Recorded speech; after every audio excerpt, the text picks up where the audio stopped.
방송대는 나의 인생을 바꾸어 놓은 고마운 학교입니다. 교직 생활의 질을 바꾸기도 했지만 평생 써온 시의 무늬도 바꾸는 계기가 되었습니다. 인생과 세상과 자연에 대한 보다 폭넓은 이해, 속 깊은 접근을 방송대의 공부가 하도록 도왔기 때문입니다. 후기로 오면서 나 중심의 시에서 너 중심의 시로 발전되고 변하는 동력이 방송대 공부에 있었던 것입니다. 방송대 개교 50주년 동문 에세이. 오늘은 시를 잘 쓰기만 하면 되었지 하다가라는 제목으로 1982년 초등교육과를 졸업한 시인 나태주님의 이야기를 소개합니다. 나의 학력은 1963년 공주사범학교 졸업으로 끝이 났습니다. 공주사범학교는 중학교를 졸업하고 들어가는 고등학교로 학교를 졸업하고서는 곧장 초등학교 교사가 되는 이른바 직업학교 성격의 학교였습니다.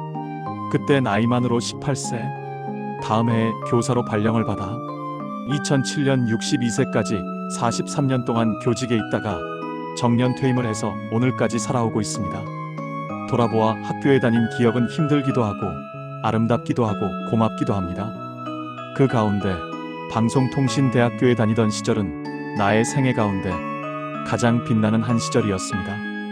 앞에서 밝힌 바대로 사범학교를 졸업한 뒤로 나는 학력을 더 늘리고 싶다는 생각을 하지 않고 살았습니다. 사범학교 졸업 학력, 고등학교 졸업으로도 충분하다고 생각했던 것이죠. 왜냐면 사범학교 다니면서 시인이 되는 것이 평생의 소원이 되었기 때문이죠. 시를 잘 쓰기만 하면 되었지 학력이 무슨 소용이 있겠는가 하는 생각이 있었던 것이죠. 그리고 사범학교 다니던 시절 학교 풍토가 또 나에게 나쁜 인상을 남겼습니다. 오늘의 와 미안한 말이지만 그 시절만 해도 학생들의 커닝이 아주 심했던 시절입니다. 그렇게 해서라도 좋은 점수를 맞아야 한다는 게 나는 싫었습니다. 하지만 내가 고등학교 이상의 학력인 대학교 공부에 전혀 관심이 없었던 건 아닙니다. 때로 대학에 가고 싶다는 생각을 했습니다. 그것도 아주 많이 했던 때가 있었습니다. 심지어는 외할머니에게 당신의 논을 좀 팔아서라도 대학에 보내달라고까지 말한 적이 있었고 아버지와 그 문제로 심하게 갈등을 빚기도 했습니다. 그러던 차에 한국방송통신대학이 개교되었습니다. 알려진 바대로 방송대는 1972년 3월 9일 서울대학교 부설로 2년제 초급대학 과정으로 개교된 학교입니다. 학과는 5개, 그 가운데 내가 들어갈 만한 학과는 초등교육과와 농학과였습니다. 실은 나도 첫 해 원서를 낸 일이 있었습니다. 그러나 서류 전형에서 낙방했습니다.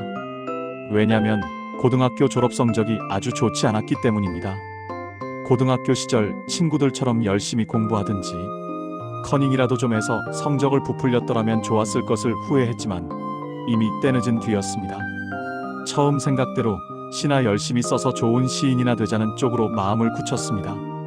그러나 나에게도 학력 갱신의 기회는 왔습니다. 초등학교 교사에게는 초등교육학과 입학이 무제한 열린 것입니다. 때는 1980년으로 내 나이 35세, 이미 2아이의 아버지가 되었고 시집을 2번이나 낸 시인으로 그 전에 흘개 문학상 대통령상을 탄 뒤였습니다. 그래, 늦었다고 생각할 때가 이른 때라고 했지. 이제부터 새로 시작해보는 거야. 그런 마음이 들었을 것입니다. 그렇게 해서 나는 방송대 학생이 되었고 그로부터 2년 동안 치열한 공부가 시작되었습니다. 그것은 중학교 3학년 때 했던 공부 다음으로 내 생애 가운데 가장 열심히 한 공부였습니다. 주경야독이란 말이 있지만 나는 낮에는 학교 선생으로 살았고 저녁에는 방송대 학생을 살았습니다. 주로 라디오 방송을 통해 강의가 진행되었고 방학을 이용한 출석 수업으로 강의가 보충되었습니다. 정말로 나는 방송으로 하는 강의를 1시간도 빠뜨리지 않고 들었습니다. 어떤 과목, 어떤 강의는 녹음기로 녹음을 해서 몇 번이고 되풀이해서 들으면서 필기하고 외우면서 공부를 했습니다. 자연과학개론, 철학개론, 문학의 이해 같은 과목이 그랬는데 그런 공부를 통해 나는 뒤늦은 나이이긴 하지만 인생과 세상에 대한 더욱 폭넓은 이해와 관심을 얻었습니다. 하마터면 지나친 특수성에 빠질 뻔한 나의 시가 보편성을 얻는데 많은 보탬이 되었습니다. 당시의 교재 집필과 강의는 주로 서울대학교 교수님들이 맡아서 했습니다. 그래서 나는 스스로 서울대학교에 다닌다는 마음으로 공부를 했습니다.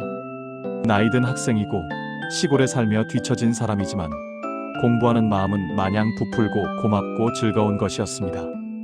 더구나 그 당시의 학장님은 정한모 서울대학교 문과대 교수님. 그분은 내가 흘개 문학상을 탈 때 심사위원이기도 합니다. 정말로 나는 생애의 마지막 기회다 싶어서 열심히 공부하고 싶었습니다.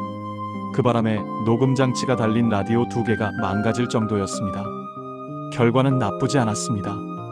학점이 좋았고 열심히 한 보람이 있어 나는 2학년에 올라가면서 정한모 학장님 추천으로 아산재단에서 주는 정주영 장학금을 받기도 했습니다. 방송대 등록금이 적었기 때문에 액수는 적었지만 기쁨은 컸습니다. 한 가지 안타까웠던 점은 방송대 마지막 시험을 보던 날이 1981년 12월 25일 크리스마스였는데 그날 외할머니가 돌아가신 것입니다.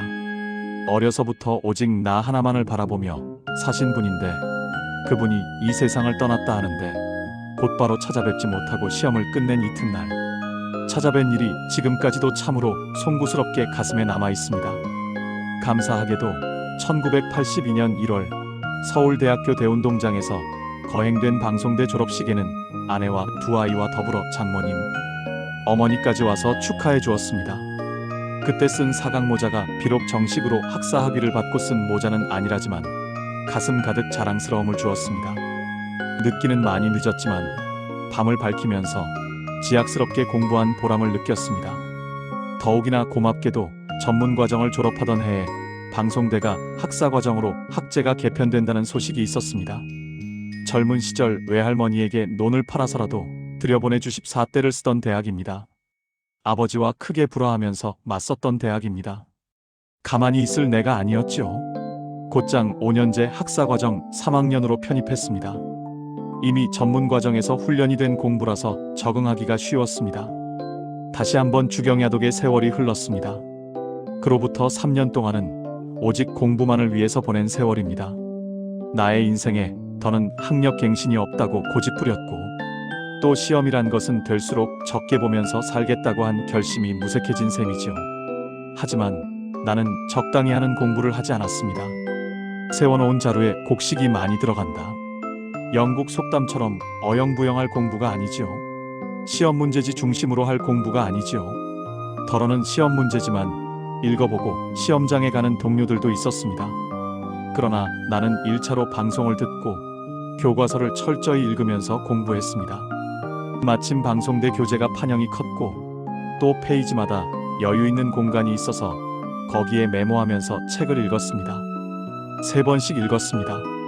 우선은 밑줄 그으며 통독하기, 다음은 정독하면서 메모하기, 끝으로 다른 종이에 메모 내용 옮겨 적기. 출석 수업과 시험은 주로 방학 중에 치러졌습니다. 일단 방학만 되면 담임하고 있던 학교 교실에 공부방을 만들고 아침 일찍 거기로 출근하면서 공부했습니다. 여름철엔 누워서 책을 읽고 싶을 때도 있었지만 끝까지 앉아서 책을 읽었습니다. 자루를 끝까지 세워놓은 거예요. 그것이 큰 효과를 나타냈습니다. 학교 성적이 좋게 나오는 것은 물론 그로해서 나는 교육대학원에 진학할 수 있었을 뿐더러 초등학교 교감시험에 합격까지 했습니다. 일석삼조가 된 셈입니다. 당시만 해도 교감시험 제도가 있었는데 상당수는 시험에 떨어지기도 해서 일부 동료들은 서울이나 광주의 전문학원을 찾아다니며 고시 공부하듯이 시험 공부를 하던 시절입니다. 하지만 나는 그런 과정 없이 3가지 목표를 한꺼번에 달성할 수 있었습니다. 그것이 모두 방송대 공부를 철저히 한 덕분입니다. 1982년도에 3학년, 1983년도에 4학년, 1984년도에 5학년. 그해 6월엔 신장결석으로 해서 충남대학병원에서 개복수술을 받기도 했습니다. 5학년은 마지막 학년. 졸업시험도 보고 대학원 입학시험도 보고 교감시험도 치러야 하는데 참으로 막막하고 다급한 심정이었습니다. 게다가 수술까지 해서 몸이 말을 잘 듣지 않아서 더욱 힘겨웠습니다. 그러나 나는 그 모든 과정을 포기하고 싶지 않았습니다. 숨이 턱에 닿도록 힘겨웠지만 그 모든 일을 해냈습니다. 방송대 1학기 시험, 2학기 시험, 졸업시험, 대학원 입학시험 2차례, 교감 시험, 무려 6차례의 시험을 한 해 동안에 치렀습니다.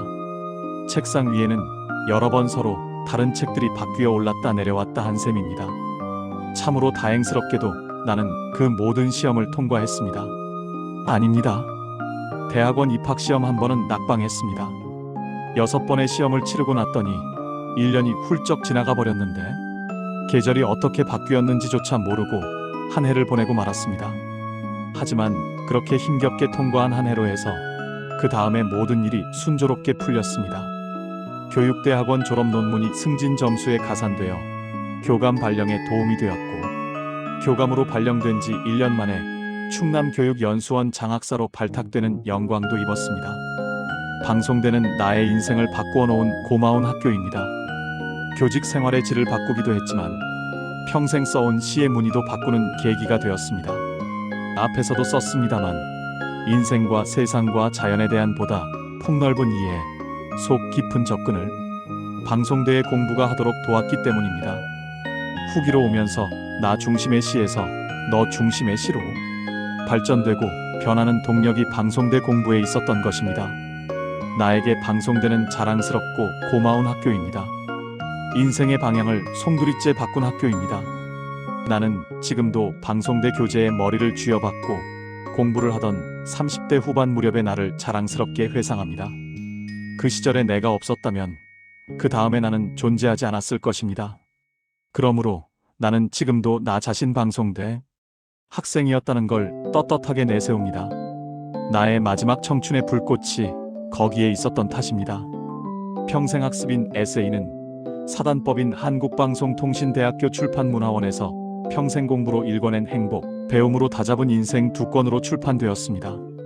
홈페이지 링크를 통해 구입하면 더 깊이 있는 50인 스토리 감동을 즐길 수 있습니다. 저작권법에 따른 영상 제작을 허락해 주신 출판문화원에 감사의 인사를 전합니다.